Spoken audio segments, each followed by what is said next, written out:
सचमुच में मैं अभिभूत हूं। अंततः सत्य की विजय हुई, ओबीसी को भी न्याय मिला और अब खंबा नोच रहे हैं, ऐसा नहीं उतना, वैसा नहीं कितना। फिर सदन के नेता के नाते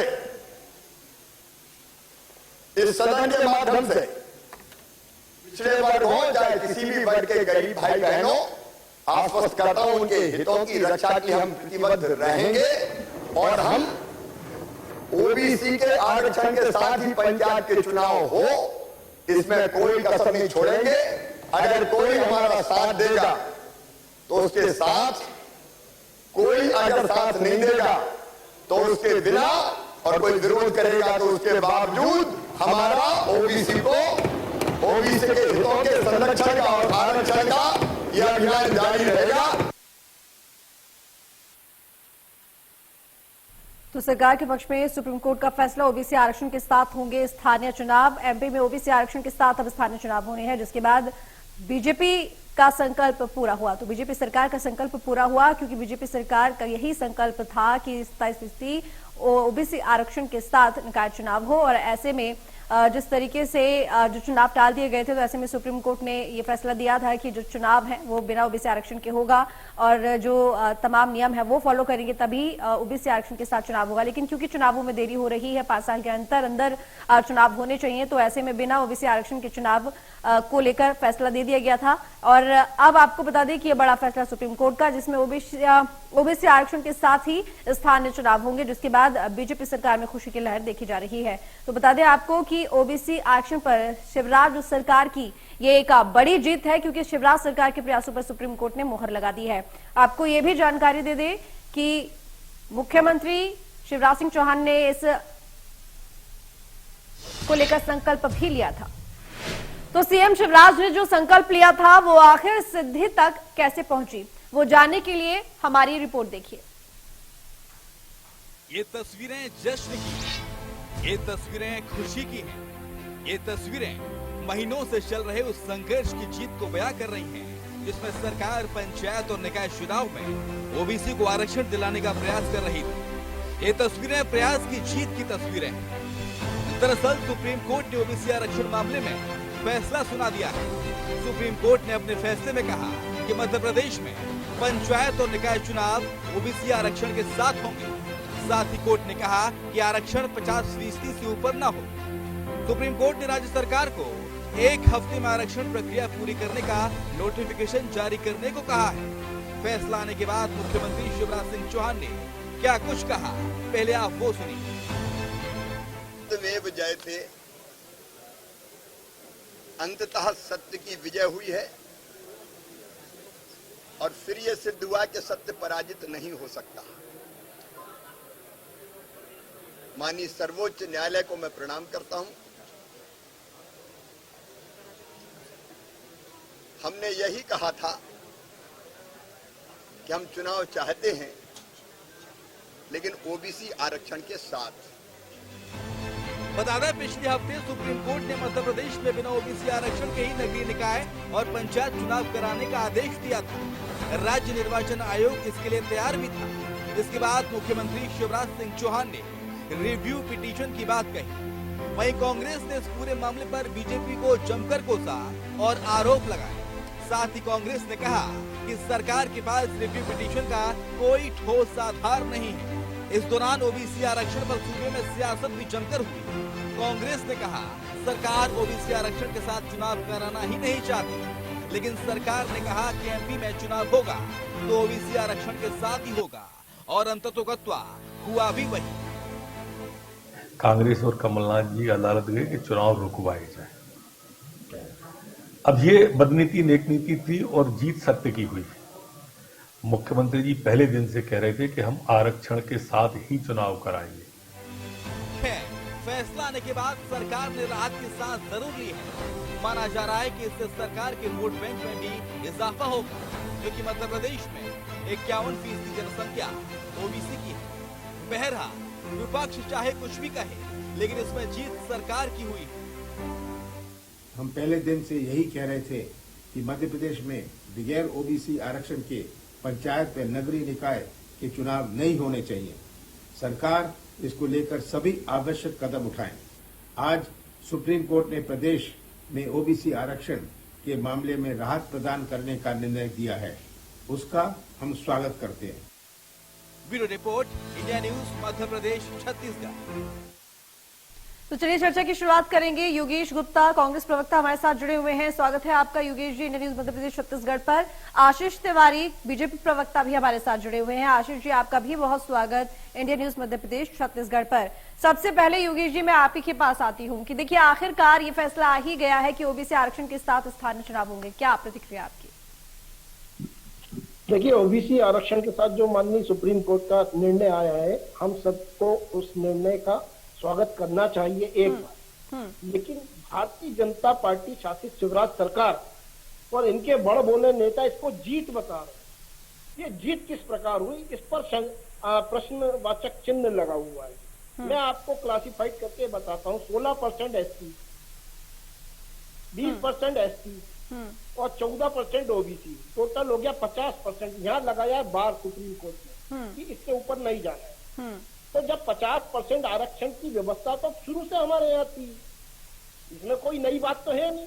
तो मध्य प्रदेश शासित शिवराज सरकार ने आरएसएस के एजेंडे के अनुरूप जो ये वर्डिक्ट आया है उसके प्रति खुशी जाहिर कर दी। ये इसको जीत मानकर चल रहे हैं, जबकि ओबीसी वर्ग को 13% का नुकसान हुआ है।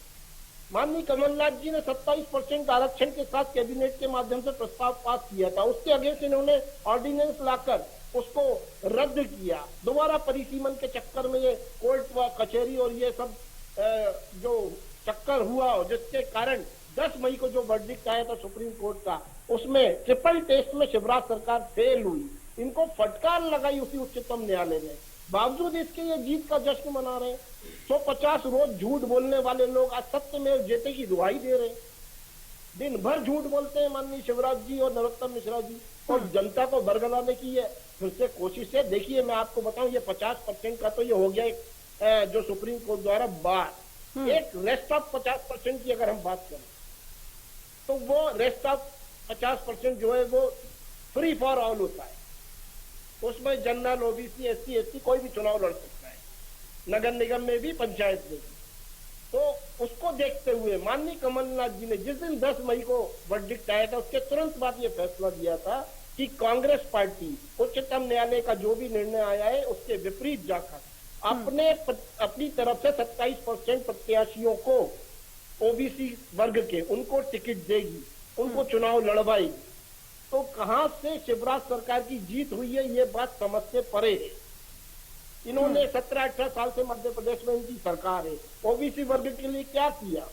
हमने सन 80 में अर्जुन सिंह जी जब हमारे मुख्यमंत्री थे, तब महाजन आयोग के माध्यम से ओबीसी वर्ग के लिए पिछड़ा वर्ग आयोग का स्थापना करी। तो पश्चात दिग्विजय सिंह सरकार ने 14% आरक्षण की व्यवस्था करी, जो आज वर्डिक्ट आया है वो 14%। तो ये तो 2003 में भी था। इसमें कहां से भारतीय जनता पार्टी शासित सरकार की जीत हुई? उसी को माननीय कमलनाथ जी ने अपनी सरकार में 27% तक लेके आया। आप 27% आरक्षण यथावत लाते या इससे ऊपर लाते, तब तो आपकी जीत मानी जाती और तब आप ओबीसी वर्ग के हितैषी माने जाते। ये 14% में ओबीसी वर्ग को क्या फायदा हुआ? इसमें शिवराज सरकार अपनी पीठ क्यों थपथपा रही है?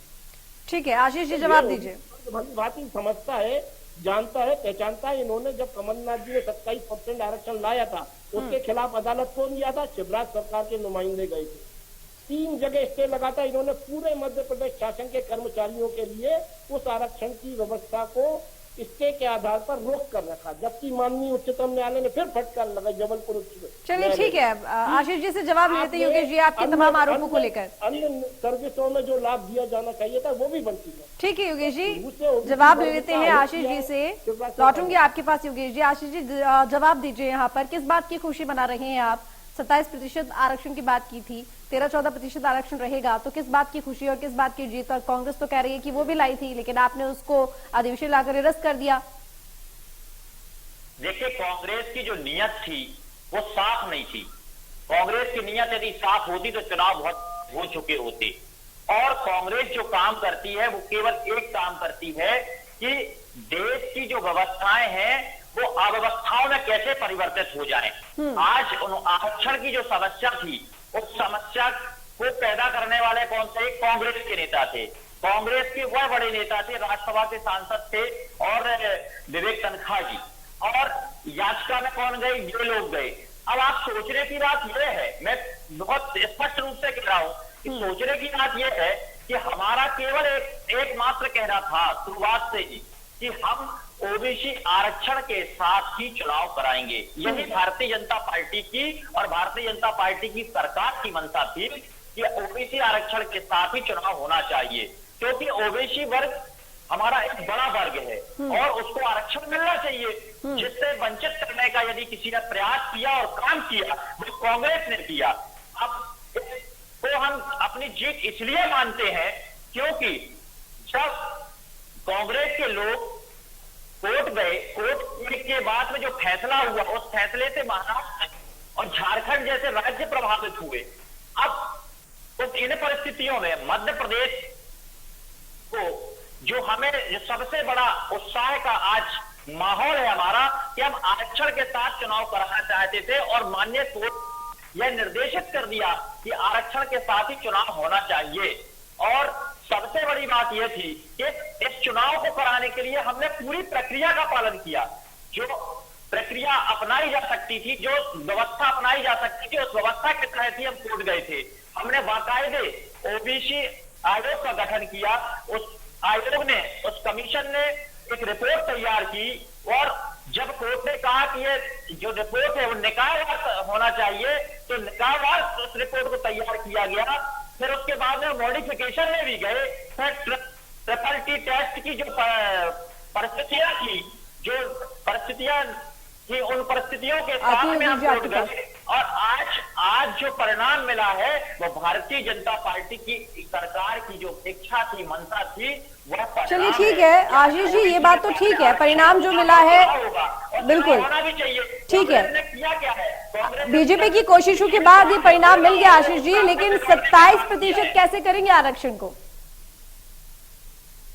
देखिए, आरक्षण माननीय न्यायालय ने जो व्यवस्था दी है उस व्यवस्था का पालन करते हुए ही भारतीय जनता पार्टी की सरकार काम करती है और करेगी, क्योंकि न्यायालय से बड़ा कोई नहीं है। और तो यानी कि 27% नहीं हो पाएगा ना आशीष जी?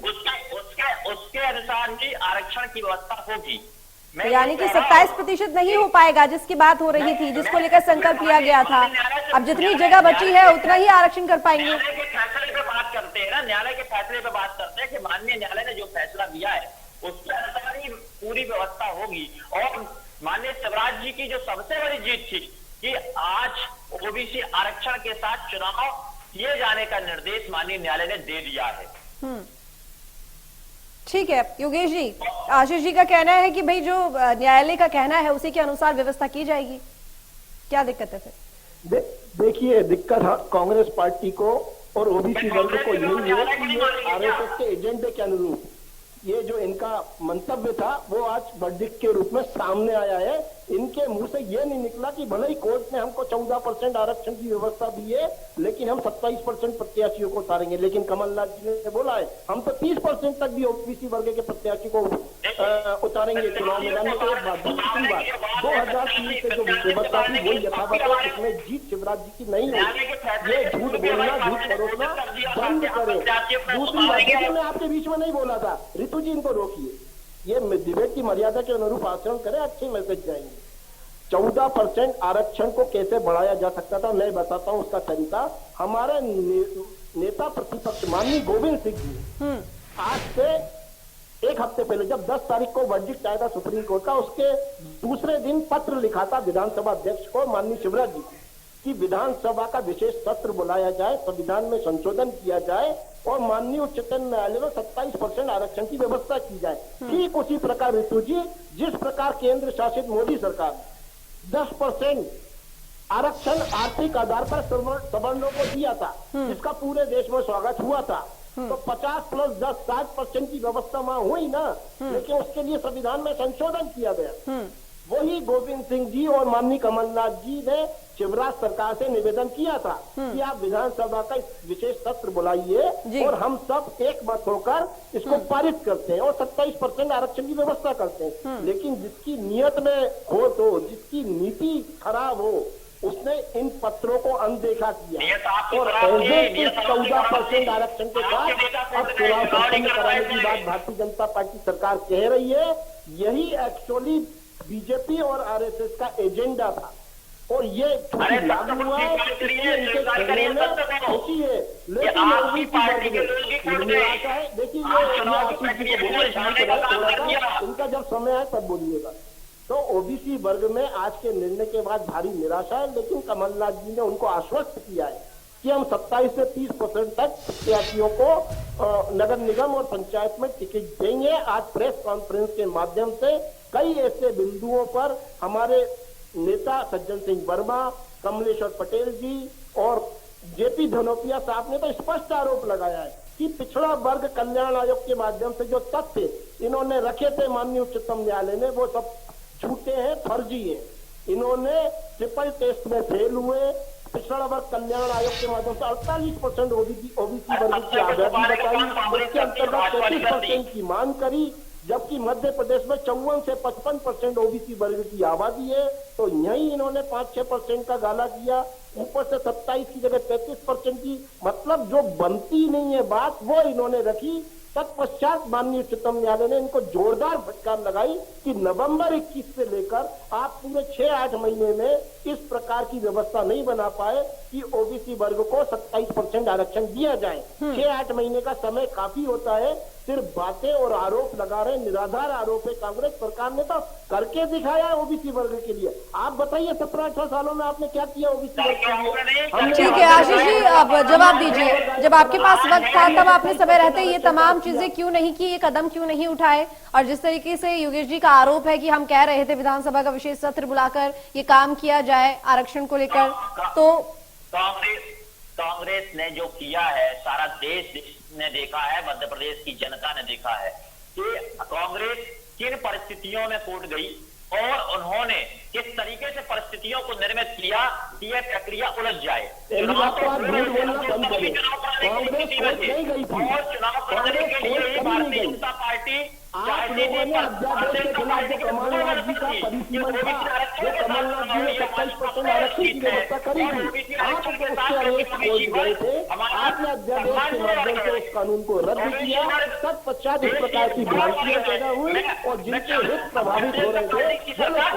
इस वर्ग का सम्मान हो, इस वर्ग के सम्मान के साथ में चुनाव हो और ओबीसी वर्ग को सम्मान मिलना चाहिए। उसी सम्मान के साथ हम जब चुनाव लड़ेंगे, हम उत्साह के साथ चुनाव लड़ेंगे, आनंद के साथ चुनाव लड़ेंगे। नहीं, वो सब बातें ठीक है आशीष जी, लेकिन इन आरोपों का जवाब दीजिए। जो योगेश जी बात कह रहे हैं कि हमने कहा था कि 27% जो आरक्षण है ओबीसी का वो किस तरीके से आ सकता है, तो उसको लेकर पहले कदम क्यों नहीं उठाए गए? आखिर क्यों चुनाव टाले गए? अगर सब कुछ पूरा था, सारी चीजें ठीक थी, तो ये जो ट्रिपल टेस्ट एक्सरसाइज है इसको समय रहते क्यों नहीं पूरा किया गया? तमाम बातें हैं ना, ये बात तो यहाँ तक जाती ही नहीं। आप इनसे ये पूछिए कि विवेक तनखा जी कोर्ट के हो गए, इस बात को उत्तर दे रहे हैं। प्रदेश की जनता देख रही है, उन्हें भी तो पता चले कि विवेक तनखा जी क्यों गए कोर्ट, क्यों व्यवस्था चुनाव प्रक्रिया में चल रहा था, चुनाव प्रक्रिया में वहां चुके थे, उसके बाद कोर्ट जाने की क्या जरूरत थी? एक तो आप कोर्ट गए, कोर्ट जाने के बाद में आपने, मैं उनसे जवाब ले लूंगी, ठीक है आशीष जी, मैं उनसे जवाब जरूर लूंगी, लेकिन फिलहाल आप उनके आरोपों का तो जवाब दे दीजिए।